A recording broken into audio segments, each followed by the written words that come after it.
Thank you so much. Thank you. Stop it. Oh, if you must. Okay. Two things define a politician, the messaging and the package. And Trump's success is that they were one and the same. Before him, politicians sounded like they were built in a lab, often with expired parts. But Trump broke that. When you heard him, you knew what he was about. There's no camouflage. He's not a Trojan horse or a Trojan ass. Dems are different. The message in the package must be different because the message is so bad, it needs a costume. It's like covering dog medicine with peanut butter. Fun fact, Joy Behar does the same thing with her tits.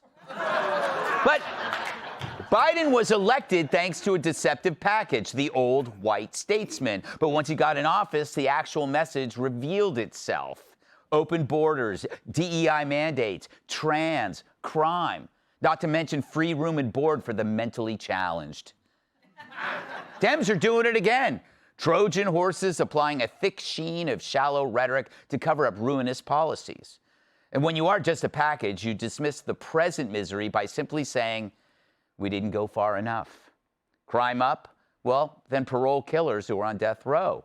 People fleeing your state? Well, raise taxes even more. Suffer from erectile dysfunction? Picture Rosie O'Donnell naked. After every failed prophecy, they just demand you have more faith. Hence the false prophets, like Gavin Newsom. He's the charming, glossy package that guided California to disaster. Never has a package been more different than the substance inside. But thanks to the press, the suspicious packaging rarely has to answer for its awful contents. Because if Democrats ever had to plainly state what they believed, nobody would buy it. I mean, could Gavin say illegals take priority over citizens? Activists have more rights than you? Women can have penises and men can have periods? The room would clear out faster than an elevator after Todd Pyro gets in.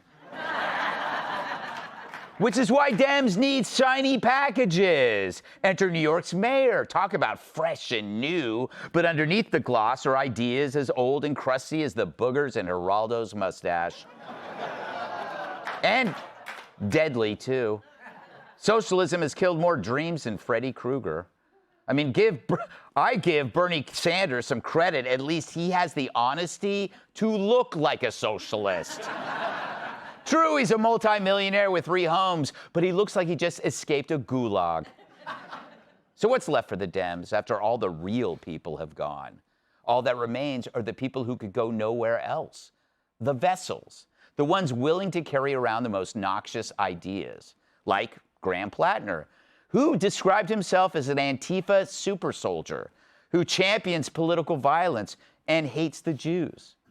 Well, maybe he undermines my theory, since his own public statements mirror the current themes of modern progressivism, which might explain why they're able to accept his Nazi tattoo.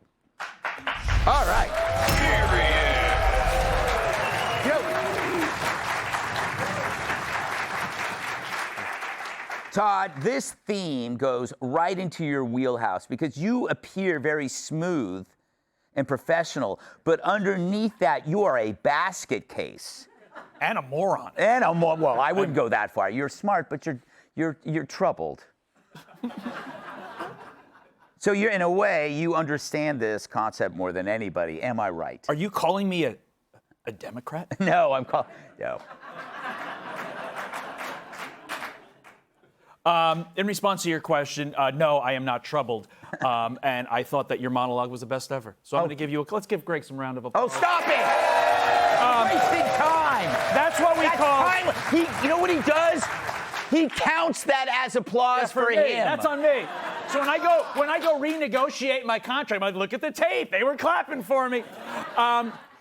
Here's what is so implicit in what you said. Authenticity, he tried to say, works, and it also sells, okay? Here at Fox, and this is a plug for the place we work, everybody is exactly how they are on camera, off camera, for better or for worse. I know, for me, you'd say worse.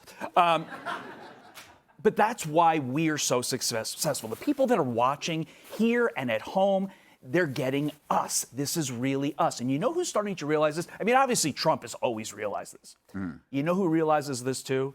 Marco Rubio and J.D. Vance. And that's why the Republican bench, yeah, you can woo, the Republican bench is really strong with that authenticity to sell going forward 2028, 2032. It works. Republicans are doing it really well. We'll see if the Democrats can come up with somebody. If Plattner is their answer for the authenticity, Mr. Nazi tattoo guy, I think Republicans are in good shape. Yeah.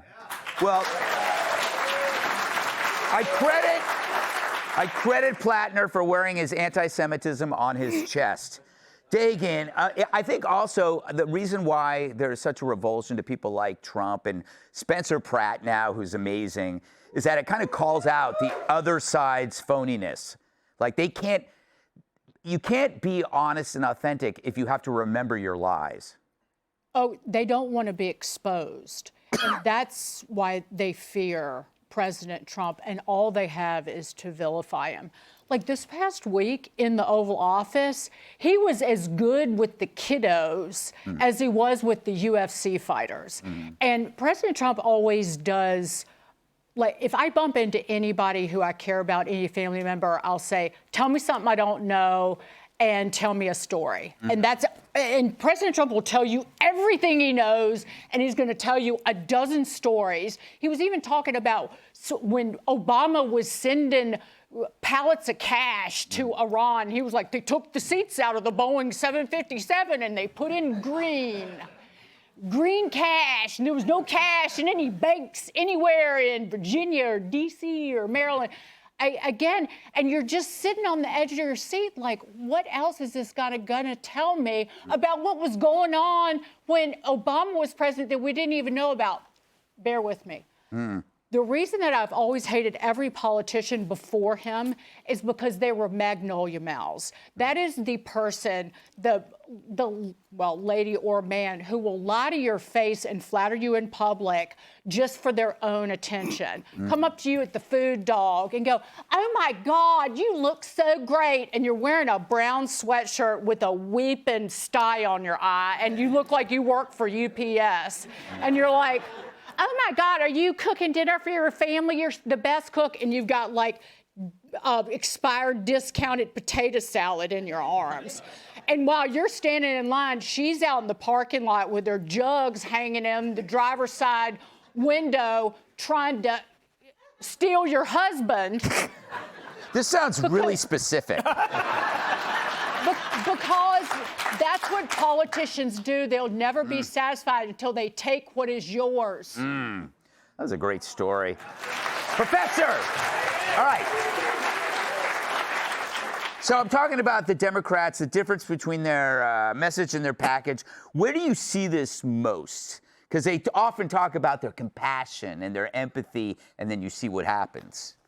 The idea of substance versus style is something that advertisers know very well. Yeah. If I'm trying to sell you a product that requires you to focus on your cognition, here are the 7 reasons why you should buy my mutual fund. But if I'm trying to sell you a hedonic product, perfume, I'm not going to tell you this is what Harvard physiologists think about the olfaction. I will show you a beautiful girl on a horse and with a French name Mystère, right? I'm trying to invoke your affective system. The problem with Democrats is that they judge their politicians strictly based on their affective system. So Barack Obama is tall, he's got a mellifluous voice, he's got a radiant smile. Even though everything that he says is platitudinous BS, he looks good. On the other hand, Donald Trump might say things that we all agree with, but the style that he delivers it with is cantankerous, it's vulgar, therefore we must hate him. You have to invoke the right system and the right occasion. I feel... Jim, I felt like I just experienced a short podcast. 4 IQ points just delivered into my brain. Jim, do you have something as intellectual as that, or will you make some kind of sick joke? I certainly do, Greg, and I appreciate you saying what I wrote for you. I think Trump is a unique guy among Republicans and Democrats. Yeah. He came in and he just, with a machete, he attacked and he said whatever he wanted to say. So any of them who are trying to do it, and I don't care what side they're on, they're playing catch up to what he did very naturally. Right. So I don't think it's even a party thing. I think he's a really unique guy who kind of came in because he's an outsider. Even though he knew all of them, he's an outsider in that world. He's not one of them. Right. And I think that they were terrified of him, and that's why they hate him, because anything that they would kind of do to neutralize each other in debates, none of it works with him. None of it shuts him down. None of it frightens him. None of it causes him to be cowed and apologetic. So I think none of them knew how to handle him. So they either hate his guts or they try to be like him. Yeah, and you can't be like him. Well, Pratt's doing a good job, I got to say. Spencer Pratt. This guy got that thing. It's called The Truth. Be sure to like and subscribe for all the Fox News latest on YouTube and catch full shows streaming now on Fox One.